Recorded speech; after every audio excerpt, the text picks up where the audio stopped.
Caleb Williams has gotten plenty of scrutiny for painting his fingernails, for out-of-the-box fashion choices, and crying at the end of a tough USC loss.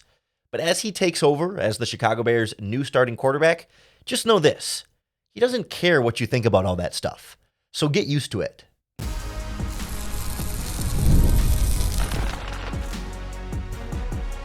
You are Locked On Bears, your daily Chicago Bears podcast. Part of the Locked On Podcast Network, your team every day. This is Locked On Bears, and I'm your host, Lauren Cox. I'm here to bring you your daily, in-depth Chicago Bears news and analysis.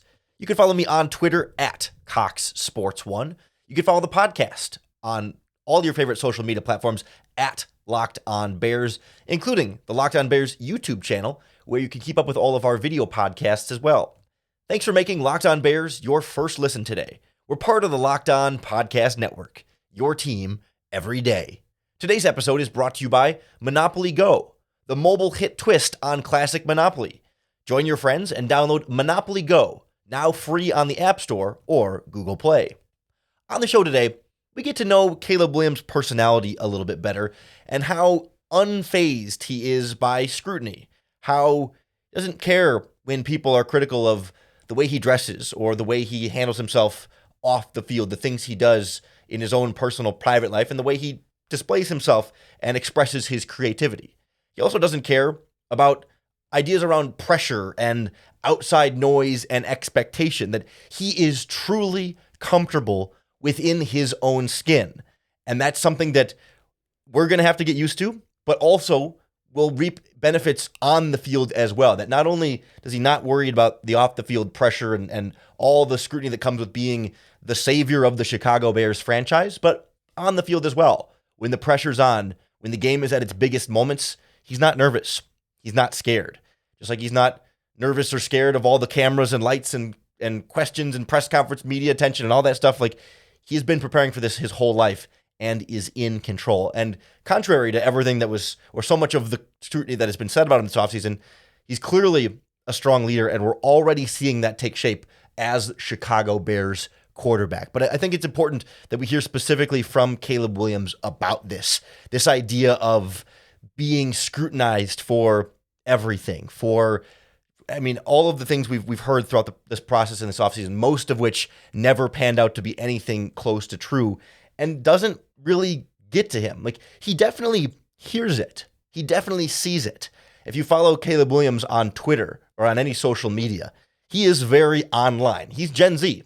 He pays attention. He knows the memes. You know, like, he tweeted out a picture of Ryan Poles at the barbershop, and he's talking about King Poles, which is kind of like a thing among Bears fans on Twitter. Like, he hears it all and sees it all, but never lets it get to him. Like, he's so comfortable with himself and who he is that he's not going to be bothered by any of the outside criticism, because he's always going to hold himself to the highest standard, and what matters most to him is what happens on the field.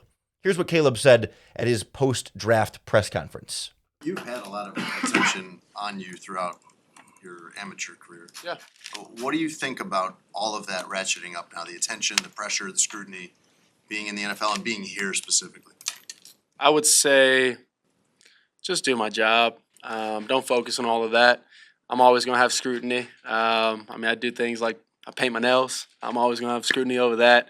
I wear funky clothes and things like that. So, just do my job on the football field, win games. I think you win a bunch of games here, you'll make a lot of people, majority happy. So when I wake up in the mirror, or when I wake up and go in the mirror and look at myself, I'm comfortable with that man that's looking back. I know who I am. I know what I like. I know what I like to do. With that, I know that I work hard and I enjoy what I do. So I'm very comfortable with who I am, and that's how I go about it. That kind of self-confidence and comfort within his own skin is so refreshing and encouraging in such a in a world we live in today that's so vain and worried about what everyone else thinks of us. Caleb Williams doesn't. I think he's the kind of person who cares what his dad, his family, his teammates, his coaches, the people that are important in his life, that's what matters to him, but not what people are saying on Twitter, the jokes they make a lot of homophobic jokes and other just generally offensive things about Caleb Williams that are not true or relevant at all to what he does on the football field. Like he doesn't care, right? No one is saying that you have to like everything about Caleb Williams. Certainly no one is saying that you have to now paint your nails or wear the kind of fashion that Caleb does or any of that stuff. Like you don't have to love and praise it and say this is the greatest thing and everyone should be doing exactly what Caleb Williams does. But you're going to have to get used to him doing it. Like whether you like it or not. I personally love Caleb Williams being able to express himself in all of these ways. And I think he's going to be part of a new generation of football players. I think it starts at the quarterback position that are free to be able to be these kinds of personalities in the player empowerment era. That so often in the NFL, teams have really kind of molded this out of quarterbacks. And anyone that comes in with a personality becomes, a diva or a troublemaker in the locker room. And slowly they start to restrict their voice more and more. So you see them be less effusive at press conferences, less open and smooth and easy. But Caleb has such this demeanor to it. I mean, we saw it even with Justin Fields over time. Like when Justin Fields first came in, there was an energy, there was a way he carried himself at press conferences. And then the NFL slowly kind of broke him over 3 years to where by the end, we got a lot more straight-laced, kind of, monotone, down earth, like just trying to be out here to do my teammates. And a lot of that I think came with not winning or not being as successful as you want. And there's a correlation there when it comes to Caleb as well. I mean, you're able to have that kind of confidence when you've been successful at every stage and when you've been the best at what you do. You don't have to worry what other people think because you always have that to fall back on. And he's going to have times in this pros where maybe things don't go perfectly, but he's gone through stages of that throughout his career as well. It hasn't been everything is perfect at all times. And that's when you see those emotions come out. That's when you see him crying on the sidelines at the end of a USC game. And as we've seen from everyone who he's played with at USC and Oklahoma, and everyone who's talked to him as now a member of the Chicago Bears, like people look down on that and say, oh, well, he shouldn't be crying or whatever on the sidelines. But like that has not affected any kind of relationship with any players or teammates. It hasn't affected his ability to go out and win games. Like that's just an expression of what he's gone through. And it shows how much he cares and how much this matters to him and how much winning and football is the most important thing to him more than anything else. So he's just going to keep being that same Caleb Williams in Chicago. This is who he is as a person, as a quarterback, as a player, as a locker room leader, as a teammate. So get used to it. Like whether you like it or not, no one's here to tell you you have to love it, but you do have to get used to it because he's not going to change. He's not going to stop painting his fingernails now that he's in the NFL. Maybe he'll stop writing, F Utah, the swear words. Maybe the NFL will be a little bit more like, hey, keep it to maybe not swear words there. I don't know how that works for the NFL personal conduct policy, but like he's still going to do all these things, right? He's still going to wear kind of different suits and other outfits that we've seen him wear and do photo shoots. Like he is who he is at this point. And none of that matters as long as he's winning, right? No one cares what you wear or how you dress or anything when the team is successful. But when the team's not successful, everyone is going to jump on every little thing, despite them having no real correlation to success or failure. But I want to make sure that as we start the Caleb Williams era in Chicago, that we understand this is who he is. He is comfortable in his own skin. He doesn't care how you feel about it, so get used to it because that's not going to change. This also has a direct application on the football field. When he has this kind of comfort, this kind of personal security within himself, it allows him to play through the most difficult moments and the most pressure-packed moments on the field without being rattled, without being phased, without getting too in his head or feeling ghosts or any of those or any of the yips or however you want to describe it. Like he gets dialed in, and I want to hear from Caleb about how he's built that up over time, and then we'll get into how that applies really on the field next on Locked On Bears. This episode of Locked On Bears is brought to you by our friends at Monopoly Go. And I know what you're saying, flag on the play. We already talked about Monopoly Go, but there's just so much good stuff to get into about this game. In Monopoly Go, you can team up with your friends for timed tournaments where you work together to build up each other's board. And then the more you win together, the more awesome prizes you unlock. You can get unique stickers that you can trade with friends to complete albums for bigger prizes. You get cool new playing pieces to travel the boards with, and hilarious emojis for taunting your friends when you smash their buildings or heist their bank vaults. Plus, Monopoly Go just feels new and exciting every day. with constantly changing tournaments and challenges. A ton include their own unique mini games like digging for treasure or a robot pachinko machine. And there's always new timed events that help you win big, like massive multipliers for everything you win, or even like rent frenzies to rack up even more money in Monopoly Go. So there's always something fun to discover in Monopoly Go. So get off the bench and go download it now for free on Google Play or the App Store. Game on. This kind of self-confidence, personal security, just a general like self-esteem and self-image that Caleb Williams comes in with is molded by years and years and years of doing this at the highest level on the biggest stage at such a high quality, right? Like the highest levels of competition, the highest levels of performance, the highest attention and scrutiny at every step of the process for him. And so while when he comes to the NFL, there will be different things and new things about it that are, you can't quite compare it to what he did in college or in high school. It's close enough that he has the kind of experiences under his belt that I don't think you're going to see him ever feel like the moment is too big for him, because there's always something comparable in his past that he's been through. He's been the Heisman Trophy winner. He's pushed for, playoff type football in college. He's tried to will his team to the very top. Certainly in high school, a high achiever across the board. This is someone who has played in big games, in big moments, with NFL caliber coaches against NFL caliber opponents, with NFL caliber players on both sides of the ball. Not full NFL caliber rosters, but you know what I mean. Draft picks on his team, draft picks on the other team. Like, yes, everything will be a little bit faster, a little bit bigger, a little bit stronger, a little bit more attention, a little bit more pressure, but not something he hasn't experienced or been through before. And it's just something where no matter what, through these situations, he doesn't even really get nervous about it anymore. He's been through this despite having never really played, never played NFL football in his career, still being a rookie who's never played and taken the field. I think you're going to see him have the poise a lot closer to what we might see a veteran player have. Here's how he describes his lack of fear or pressure or nervousness about any of this process. How did you get to the place in your life and your career that you're not fazed by any of this? The cameras, the interviews, all this stuff. Obviously, it's going to get bigger and everything, but right now, you don't seem fazed by any of this. How did you get to that point?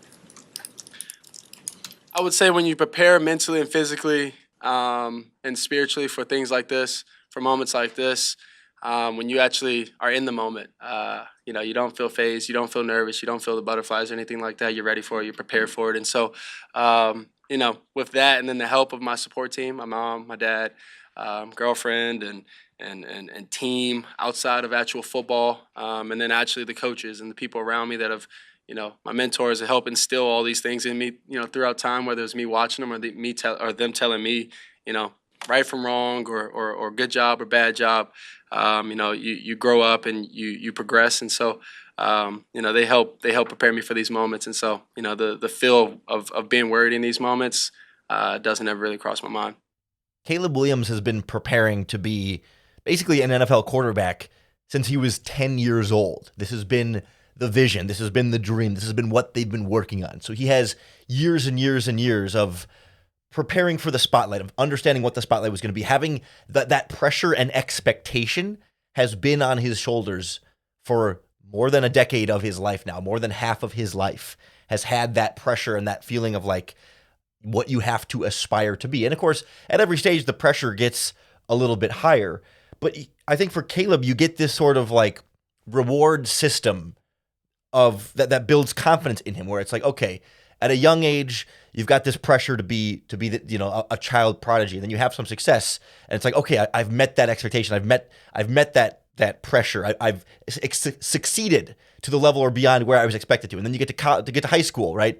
And you've got to be a star high school quarterback to get recruited to one of the top schools and get a big scholarship and go on to be great. And he meets that expectation or exceeds it in high school, and you get that sort of that praise and that reward. And I think you go to college, it's like, all right, you got to be great. You got to go wins the Heisman, and then you'll all right, like you get that validation every single time that when I work really hard at this and when I try my absolute best, and like you talked about there, like preparation mentally, physically, spiritually, like when I'm truly prepared and putting my all into this, I succeed, I achieve. And I think at every stage in his life, that pattern has been true, so that he can come into the NFL and say, okay, all my life, when I prepare and work really hard and do my best at this thing, at this quarterbacking thing, I succeed. So all I need to do in the NFL, or, say it's the end of a game, you're down 7 with 1:40 to go and 1 timeout. It's like, okay, every time I've been in this moment, or every time I'm in a situation like this, like, I'm prepared mentally, physically, spiritually. I've worked hard. I've got my skill. I can trust that I've got this personal track record of years and years and years and moments and moments and moments of being ready for this and being able to overcome. And it doesn't mean he's going to win every single one of those situations. It doesn't mean he's never going to make a mistake late in the game. He's never going to throw a late interception or make any kind of errors in that way. But you're never going to see him nervous about it. Right? You're never going to see him jittery or uncalm. He's always going to be calm, cool, in control, and know that the process for him will get him in the long run towards the results he wants, even if in that immediate moment something doesn't go exactly the way it goes. Like, he's so focused on winning, working hard, and being the best quarterback he can be. And that to me, that's what gives you such confidence in his ability to adapt to the NFL and be great in the NFL. It doesn't guarantee that he's going to be a Hall of Famer or, whatever lofty expectations you want to put on him. I think he said he wants to win 8 championships or whatever and have more championships than Tom Brady. And, maybe he'll get there, maybe he doesn't. But, like, he's not bothered by the pressure of wanting to get there. I mean, I look back at his college career, right? I'm sure he went into college saying, I want to win national championships. Didn't do it. Didn't win national championships in college. But that doesn't break him either, right? The pressure and not meeting those lofty goals or expectations doesn't completely crumble the foundation he's under either. I mean, he still won the Heisman Trophy. Right? He still won double-digit games and led his team to incredible performances. Because I think he's able to also recognize that, as we heard even in the first clip there earlier in the show, like, he also recognizes that it's not just him, right? That, like, he can individually go out and try and win a Heisman Trophy, and I guess he can individually kind of go out and try and win, Offensive Rookie of the Year, Offensive Player of the Year, MVP, those kind of things individually. But the way the way he wins 8 championships is not by himself, right? It includes the team there. So I think he can kind of understand, like, I need to be prepared for everything I can for myself, mentally, physically, spiritually. I need to work as hard as I can for myself, and I need to set my teammates up to be as successful as they can possibly be.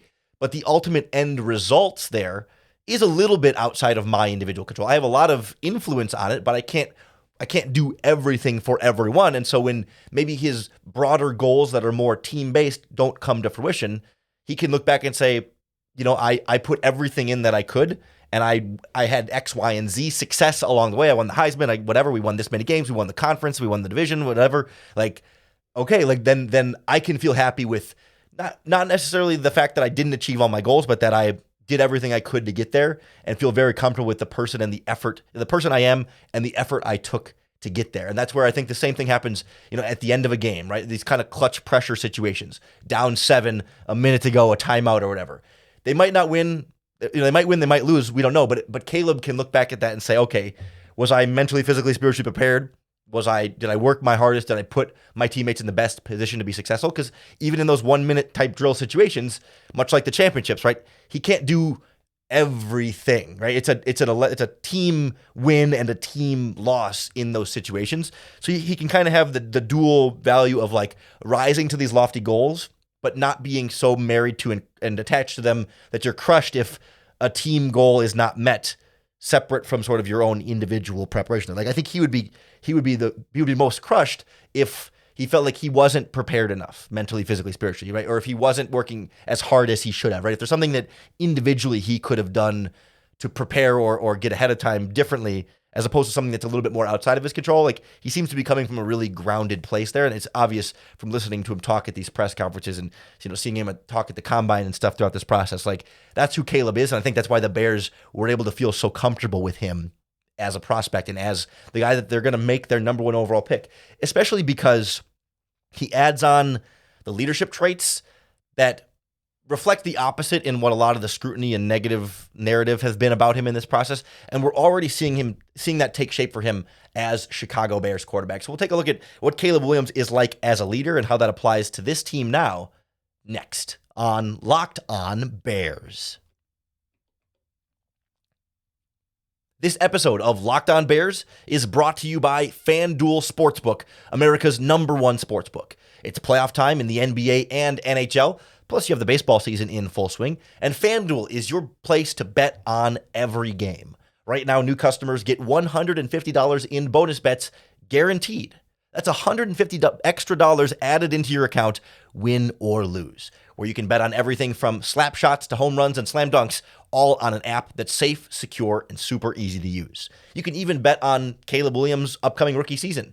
He's the betting favorite on FanDuel to win Offensive Rookie of the Year. You can bet the over-under on his passing yards. You can bet the over-under on Rome Odunze's receiving yards as well. So the football bets don't stop even throughout the offseason. What are you waiting for? Visit FanDuel.com/lockedon and make your first bet an automatic win. FanDuel, America's #1 sportsbook. Caleb Williams steps in as the starting quarterback in Chicago. There's not a competition there. This is not, Justin Fields coming in behind Andy Dalton and Nick Foles, or laughably Mitch Trubisky coming in behind Mike Glennon. They're not going to make Tyson Bagent, the de facto starter that Caleb Williams has to beat in a competition here to start, rookie minicamp and OTAs and stuff. Like, this is Caleb Williams' team. And it's not easy for a 22-year-old to step into a locker room of a bunch of established players who all loved the last guy that you're replacing, and now you're some, again, Hollywood kid coming on. I should apologize. Caleb Williams is still 21. He turns 22 during this upcoming season. Some Hollywood kid, #1 overall pick, who's coming in, the flashy kid who paints his fingernails and stuff. All of a sudden, who are you to come in here and act like you're the leader of this group? But we're already seeing Caleb Williams endear himself in that way and really earn not only earn that respect, but then earn it so quickly, right? To be able to just kind of step in naturally into that role, because he's not going to just step in and lead the meetings right away, right? There are established leaders in that locker room, certainly at the wide receiver position, and someone like DJ Moore or Cole Kmet at tight end, and certainly on defense, Montez Sweat, Tremaine Edmonds, TJ Edwards, Jalen Johnson, etc. There's a lot of leaders already there.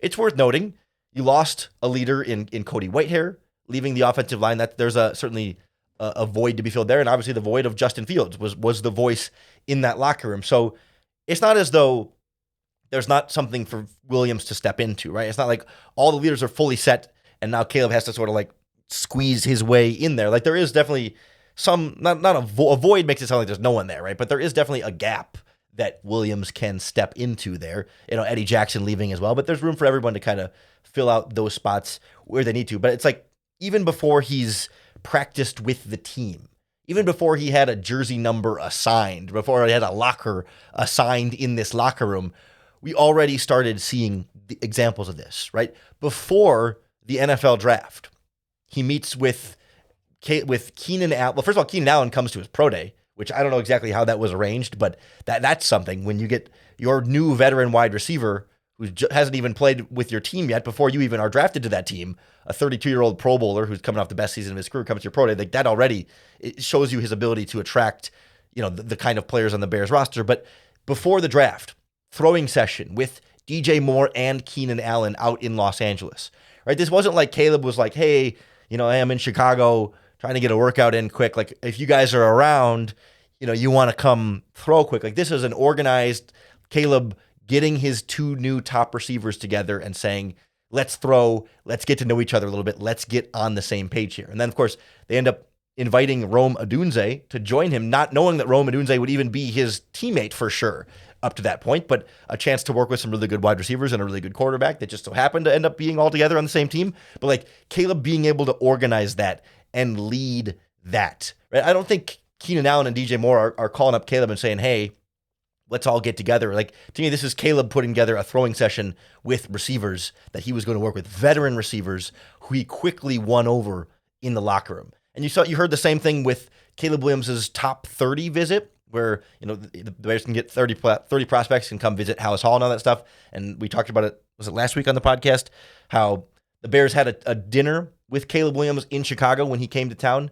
And instead of having him sit with Matt Eberflus and Ryan Poles and Kevin Warren at the table, they had him sit with leaders in this Chicago Bears locker room, I think including DJ Moore and Cole Kmet and some others there, and that Ryan Poles asked those players about what they thought of Caleb Williams and how he would fit in the culture. And it was certainly a resounding, ringing endorsement of Caleb and how he's going to fit with that team.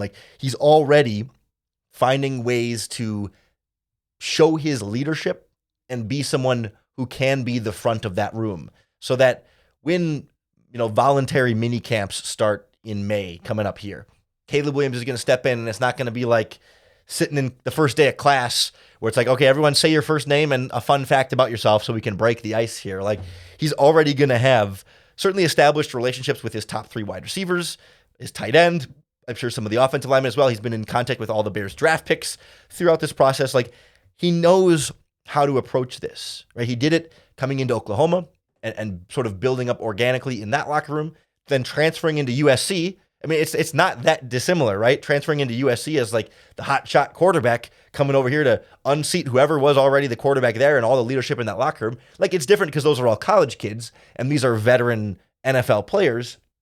But the premise is the same, right? New guy coming into established locker room, having to win them over quickly and having success doing so. It's how we talked about earlier with Caleb. Like, he's gone through lighter versions of everything he's going to have to go through in the NFL. So there's not like this brand new foreign thing that he's going to have to get used to at the pro level. Like, he's had money before. He's not going to have to get used to, oh man, I got this big rookie contract. What do I do with money? Like, he was getting money as an NIL player in college. Like, he's been a pro. He just hasn't been a pro in the NFL. Like, that's, at the end of the day, that's where this leadership transition becomes so easy for him. Like, he's smart enough to know how to go through this process. Not to just, you can't just come in and try and take everything by storm and say, hey, I'm in charge now, everyone does what I say, but you also can't just try and, bide your time and be timid and kind of say, oh, geez, how do we do things around here? Hey, Tyson, what's the plan here? I mean, he's so comfortable in his skin, right? And when he's got that kind of authenticity that we heard in those clips earlier, like, that's what's so endearing to his teammates. Like, he's real. He's himself. And like we talked about, like, he doesn't care what other people think about him. And that's such a natural way for his teammates to be able to connect with him quickly. Like, he's so easy to like as a human being in that regard that it's just going to make that leadership transition process so much easier. And then, of course, like, as he proves his merit on the field, if he wows them at practice, if he makes big plays, that's also the easiest way to win over a locker room, is when you're actually really good, right? The talented players are the ones that are most easily liked, because it's like, yeah, of course, this guy is great on the field. So of course I want to not only like be friends with him, but I'm rooting for him. I want him to be successful. He's my teammate. Like, it all ties together really, really nicely. And that's where I think the Bears got so comfortable with this idea of Caleb taking over as their quarterback, and what makes it easier for Ryan Poles to take the risk of trading away Justin Fields and going all in on this quarterback with the number 1 overall pick. Like, everyone talked about, what is this going to mean for the locker room? How this is a locker room that loves Justin Fields. How is this going to go over for them? And Caleb, to me, feels like the quarterback who is built for smoothing this over. And everything stays smooth as long as he continues to play well. If things go poorly in any way, that's when people get upset, because what matters more than anything to all these guys is winning. And that's what matters the most to Caleb Williams too. So that's why, any of the drama about will Caleb Williams like the Bears was all about, are they committed to winning? Are they going to put me in a position to be successful? And we certainly feel like the Bears have been able to do that. So that's where I think we get a much better encapsulation of who Caleb Williams, the Chicago Bears quarterback, is. Not as a scouting report, X's and O's, but as a human being, as a leader, as a person on and off the field. And I wanted to make sure that we start his Chicago Bears era with that better understanding.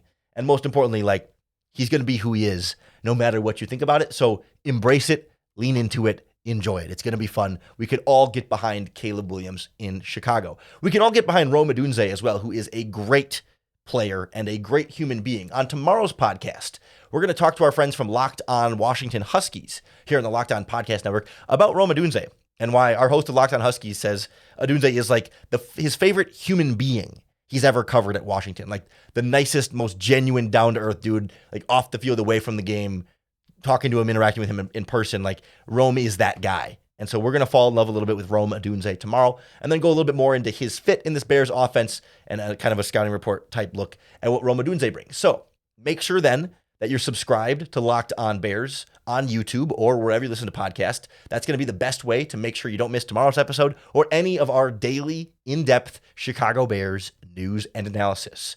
When the Bears finalize their list of undrafted free agents, I also want to go through that list and look at who has the best chance to make the 53-man roster. And then eventually we're going to have to look at, like, what roster battles are still up for grabs, and if the Bears go out and sign any veteran free agents here this week to try and bolster that defensive line, we'll break them down for you as well. So lots more coming your way. Even though the draft is over, we're not going anywhere here on Locked On Bears, and we're going to make sure that even in the slower parts of the offseason, we still give you another opportunity every single day to bear down.